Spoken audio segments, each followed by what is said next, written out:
like that, you're going to be disappointed, aren't you? Not possible. Stacey, I'm very familiar with your equipment. I live 400 yards off the main track coming out of Edmonton, Alberta, and there's a LORAM thing parked at the end of my driveway at least 4 times a year. In the middle of the night, the phone goes, and the guys are answering the phone, and there's a lot of noise coming from it. So thank you. I appreciate that and the connectivity that they're enjoying. And there's a caveat to this presentation, as Paula mentioned. I'm the former Director of Engineering and Reliability with Agrium. We won't go into why that is, but I am. So I'm not here as a representative of Agrium, and I have to say that loudly and clearly. But I am fully authorized to share the story because I wrote the story, I dug the holes, and all the trouble is mine. So hopefully we're going to talk about that. Let's talk about Agrium. Who's Agrium? We're a manufacturer and retailer of fertilizer. So we thank you for your growing appetite. We thank the Third World for their appetite for meat. We thank everybody that wants to grow more with less, because fertilizer is very important. And frankly, we've made quite a bit of money the last few years, and my year-end bonus has been pretty decent. So again, thank you very much. We supply agricultural products and services all the way down to the field. So we're an interesting organization because we have nitrogen ammonia plants that are essentially gas processing. We have mineral plants that are digging open pit mines, and we have underground mines and mineral processing too. So it's quite a variety of equipment and service and so forth. And you can see we're making an awful lot of money, and our mission is to feed the world. So the challenge was for us that over 10 or 12 years we've been working on maintenance and reliability and improving maintenance and operations performance. We've done a lot of work on workflow management and turnarounds. We had a new vice president show up, and he got quite upset about the fact that some of our major plants were still tripping on a regular basis, and every time you trip an ammonia plant, you lose $1 million just in steam and gas costs.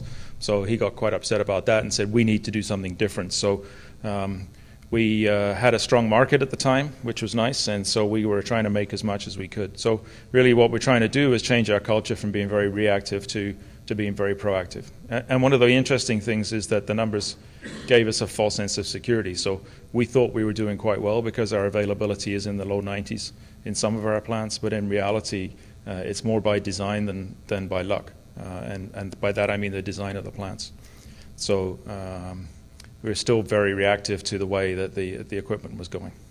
So we wanted a coordinated approach that was going to leverage technology and integrated systems. So one of the things that you need to understand, I think, and we've listened to a lot of presentations the last few days, is that technology is not the answer. And I'm sorry if I'm a bit heretical when I say that, but technology is the tool that will allow you to fulfill your mission and the programs that you're designing. But without a robust program and without a good plan in place, the technology is just a vacuum for your money. And it can be a pretty good-sized vacuum, too, if you're not careful. So our program's pretty basic. We wanted to change our culture. We put some people in place and so on. We wanted to learn from the past, which means we needed to improve our root cause analysis and eliminate some of those bad actors, good basic reliability stuff.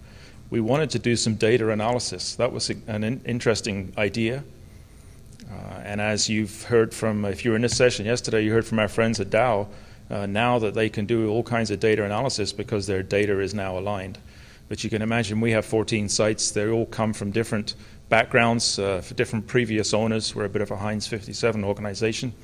And consequently, our data is all different. Hierarchies are different in plants. You can't compare one pump with another because they're hard to find.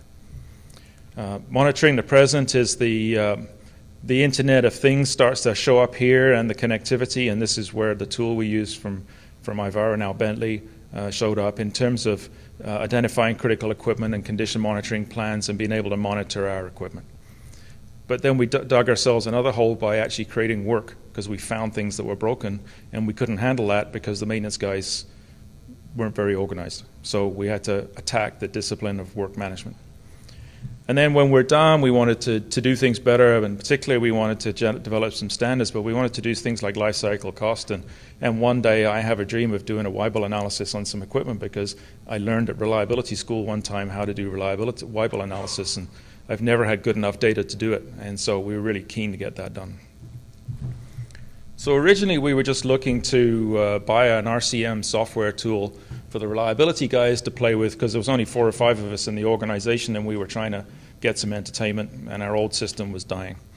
But we discovered that the available solutions we were looking at, 2 of them you've seen represented here this week, included fancy things like analysis and electronic operator rounds and asset monitoring and linking to the outside world and all kinds of stuff. And we suddenly got quite excited about building a program around the tool and using the tool and dovetailing the 2 of them together.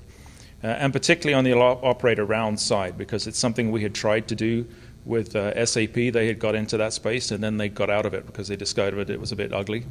So we had started and then we were looking for somebody else to carry us forward as we did that. We did the usual thing. We narrowed down to 2 solutions. We put them on the fire. We grilled them a bit, and we picked one. We picked the nice guys. I think that's probably what it ended up with. But if that sounds bad, that's the way it goes. So we looked at some integration issues with them, and so on. So we did the usual due diligence, and then walked into the low-hanging fruit pretty much head first, and discovered all the problems that we were going to run into. So the solution we chose provides some framework. So, one of the things it drove for us was some change in our organization. We heard from the Dow guys, several times about going down to 1 instance of SAP with their CMMS systems and going down to, standardizing on all of their taxonomies and so forth. And we ran into a very similar situation. We did not have functional location hierarchies based on a common standard. So we actually have 3 plants that are very similar. They're built by KBR. They're a similar design, but they're all labeled differently because they are all owned by different people. So we had to go through and, unfortunately, after 10 years of working on things, start from scratch and rebuild our hierarchies and our functional locations. Criticality proved to be more entertaining than anything I've done in a long time, because if you ask 6 people's opinion on criticality, you'll get at least 18 or 24 answers. And nobody could agree on how to do criticality. There is a tool that comes with the software. We agreed on a matrix, and then we disagreed on it. And then we disagreed on how to apply it. And then I got a very angry phone call from a general manager who said, "Why is a road at my plant classified as an A piece of critical equipment?" I said, "I don't know. Perhaps you should ask the guy that did the analysis." He said, "He doesn't understand me when I ask him." I said, "Okay, I'll ask him, and then I'll tell you." And it turned out the way he'd done the analysis, he got bullied by the operators into calling it that, labeling it that way, and it didn't work out for him, and he ended up in a pile of trouble with the general manager, which wasn't so good. We wanted to be able to share analysis between sites, and we wanted to allow for templating and for sharing.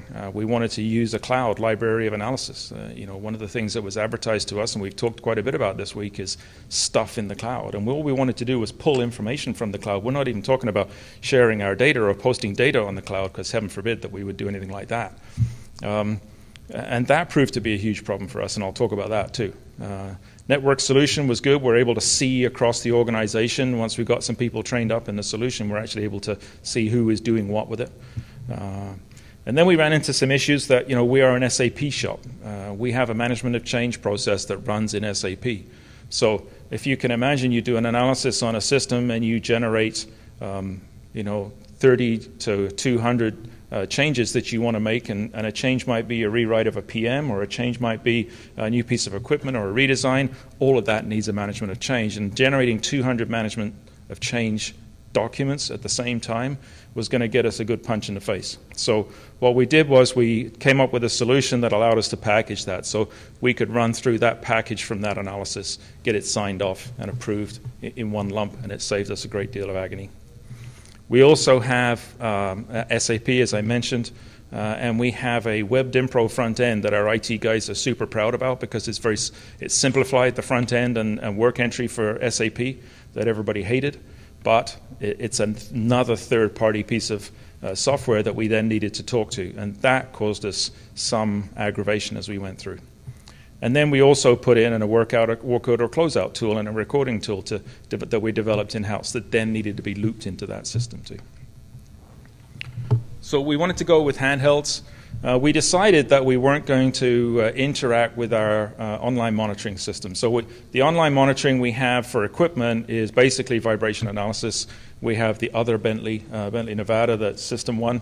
in place, and we didn't want to touch that because the operators wouldn't let us, because it's got some emergency trips in it and some other things that are quite important. And to be able to extract data out of there was some trust issues. So we said, okay, well, we'll park that for now, and we'll go ahead and do discrete operations instead.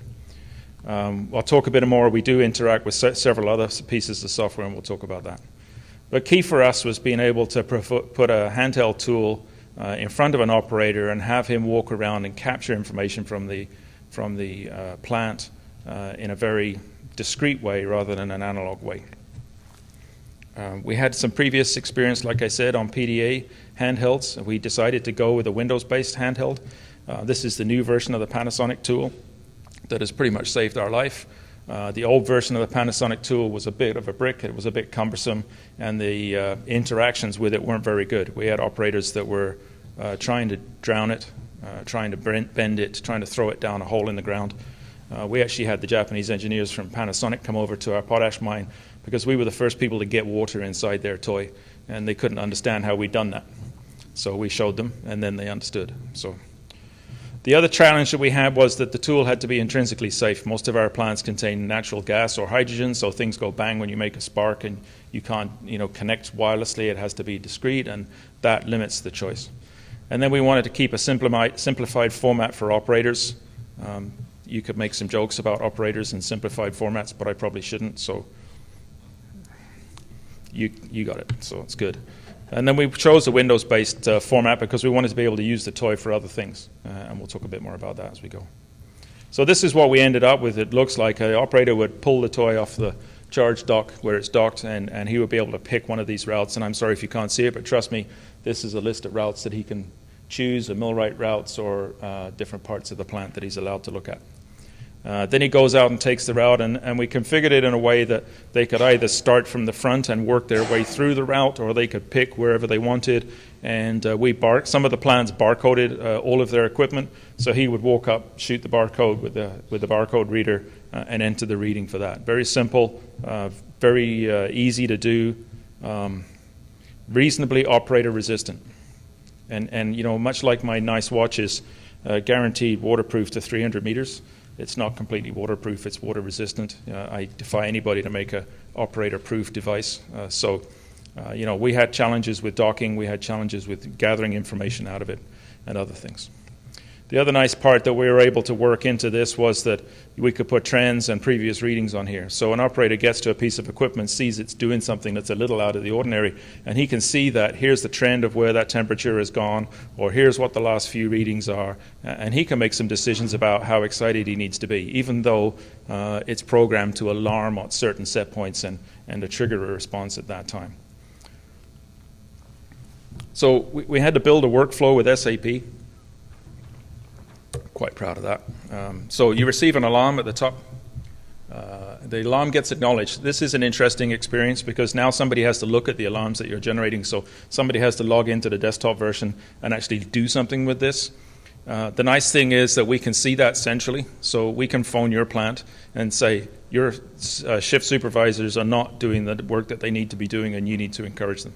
And we got some very good support from some of our production leadership and some average support from others. If the choice is then with the acknowledger that either he can ignore this reading or he can create a notification. So notifications created in SAP, and then that's approved in SAP. And at that point, it's transferred in ownership because SAP is how we manage our work. But one of the things we did then was that we took the Bentley system, and the Bentley system watched that work move through SAP. So it's reading the SAP number, it watches the status as it goes through the SAP process and the SAP workflow, and when the work order is closed, it then resets the alarm in the asset performance management module so that if you receive another alarm for that same piece of equipment, clearly the maintenance guy didn't fix it right, or you got the problem wrong, or like my son's car on the weekend when I changed his starter motor, I didn't fix the right thing because it still wouldn't start for him on Monday morning. So that's proved to be a problem for him. And I'm in Florida, so that's too bad. We had a good process working there. We're very happy with that.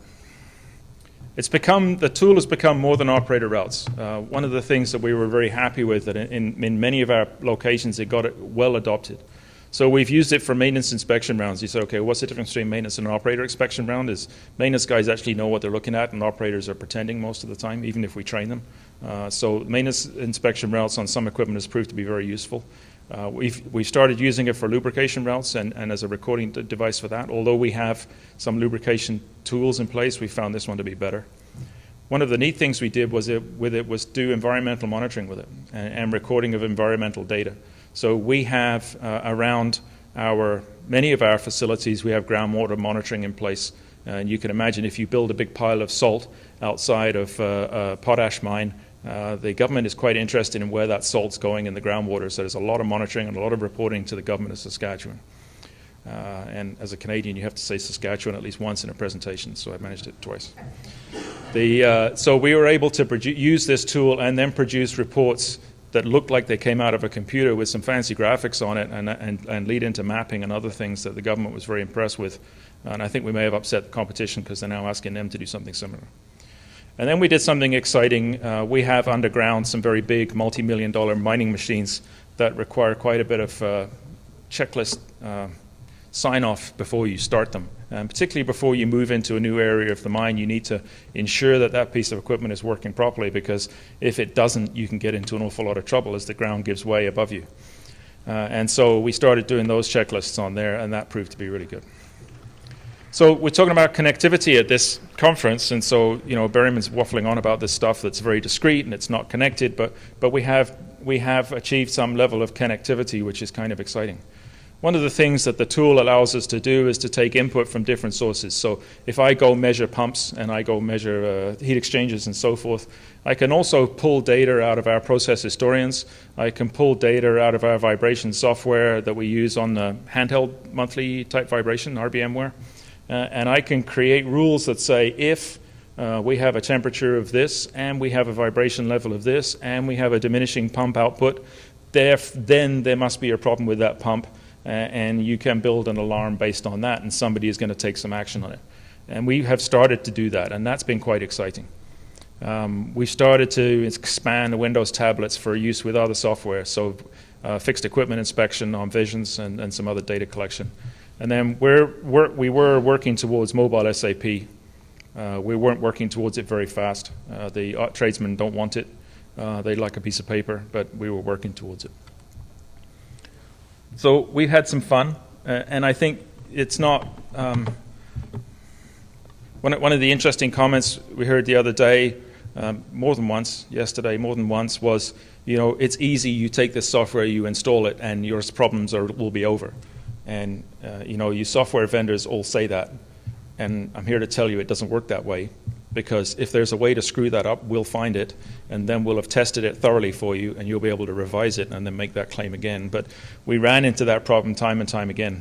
So we had a staged rollout. We had good support from the Bentley Ivara team, but this route that we've shown you, this handheld device, is a new version of a route for them. So we had all kinds of fun developing that route. We had a handheld device that wouldn't dock very well, it wouldn't talk very well, and then because it was officially a laptop, because it was a Windows device tablet, our IT guys, God love them, got a hold of it and said it must have the Agrium laptop image and it must be networkable to everything else and so on and so forth. And that caused us an awful lot of problems because the network image did not live well with what we were trying to do. And there was some close-in knife work involved about fixing that. We ended up having to throw a couple of IT analysts under the bus pretty quickly to get some movement on that. And then we had a lot of operator-induced woes and a lot of culture change and a lot of issues with adoption for this.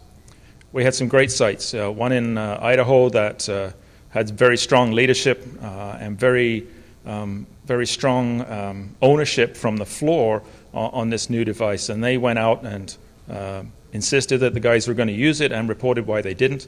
And the guys got into it a lot more and then discovered that they were getting some benefit out of it because there was a good feedback cycle. And then lo and behold, we started to get phone calls saying, why don't you add these points to the route, and why aren't we looking at this stuff? And that was very exciting. And it even got to the stage where the plant manager, who was not a real good friend of mine, had caused me some problems in the past, and we'd had a few fights. He phoned me one day and said, I'm starting to understand what you're doing. I said, that's nice. He said, yeah. He said, we're still breaking shit. but at least we can see it coming, and we can do something about it and duck before it kills us. So that was encouraging. As I mentioned, our leadership support's not consistent. It takes time to gain the acceptance, and our initial focus, because we're engineers, is what, and we didn't talk a lot about why. So we learned as engineers that we needed to practice our soft skills and change management. So we started talking about why, and that helped quite a lot.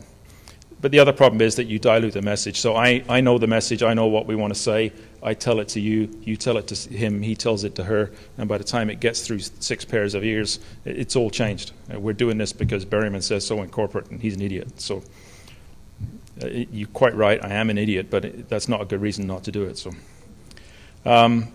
Then shortage of subject matter experts for analysis. We've had some real problems at actually doing analyses, so we've had to cheat quite a bit and get that done.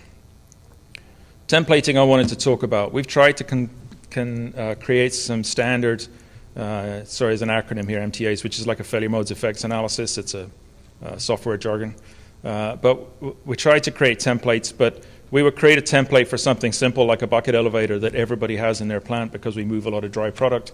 And I would create it, and you would say, I don't want to use yours because your plant is different from mine, and you don't understand what my plant is like. And I would say, it's just a bloody bucket elevator. And you go, no, it's different. Okay, fine. So we had a lot of problems with that. We were able to take in from the external cloud some basic templates that we were able to use, and we were able to swap between some similar plants. The plants that made good movement with the tool did adopt this. The plants that were dragging their feet, not so much. But the templating is very important because it significantly, when we did do it, it significantly reduced our analysis development time by 80% in some cases. It really was a big learner for us. So how have we been doing? Well, we've got a new toy now, so that's better, and the operators are not breaking it as much as they used to, and they're actually using it. We're starting to generate work requests in enough numbers that are challenging the workflow. I've had maintenance managers phone me and say, stop what you're doing because we can't cope with it, which normally has a fairly sympathetic response from me because I used to be a maintenance manager, so tough is normally the answer, and get after it is the one that follows it. So process is robust, discipline is important, and that's something we really need to drive. And I think the gentleman from Dow yesterday who rolled his project out talked about the constant need to be on the shop floor talking with people and selling, and it really is key. We developed 3 simple metrics for the maintenance and operations department. We assigned joint ownership, and we threw them under the bus as hard as we can because with the schedule compliance and backlog management, if they're not doing their job, this is a real giveaway. And they took some blows over this, and we had some fights, and it was fun. We're now starting to reduce our operator routes. I'll show you a chart in a second, but we're collecting an awful lot of data. We had some plants that were collecting 10,000 points a day in terms of data, which is just a ridiculous number. And we looked at that, and we discovered what they were doing was collecting the same data that they had when they were a push-button pneumatic control plant 30 years ago, before the invention of DCS. They're still collecting the same data that they ran the plant on. And we've generated some interesting saves. This is a bit of a summary of our collection last year, 2014. I changed the names to protect the innocent, so some of the sites did really well and some of them did not collect much data. But out of 3.5 million data points that we collected, we generated 4,100 follow-up items that prevented a failure. Now, did they prevent a significant failure? No, probably not. But they prevented minor failures from becoming significant failures.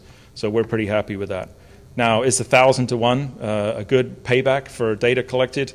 I would suggest not. But hey, we still fixed 4,100 things, so we're further ahead than we would have been. This was the results from this program for one of our sites. I can't tell you which one unless you buy me a drink, and I'll tell you after that because, after all, I don't work for them anymore, so I have no never mind. So, you can see it kind of badly drawn because I do my own charts, but our monthly lost tons went from, having a lot of big spikes in it to having a lot of smaller spikes, and then actually really starting to flatten out in the end of 14, and then at the end of 14 they shut down for a 8-month tie-in for a major expansion, and I'm sure things will go to heck in a handbasket after that. We've generated $150,000 in savings for using templates. Our maintenance cost, this was just at the one site, Maintenance costs per ton were reduced by 32%. That was a significant saving for us. They were the high-cost maintenance organization. With anything that's if I say what I'm going to say, it'll give it away. So the culture at this place was to run stuff till it breaks, and we managed to change that culture so that they were fixing things before they broke.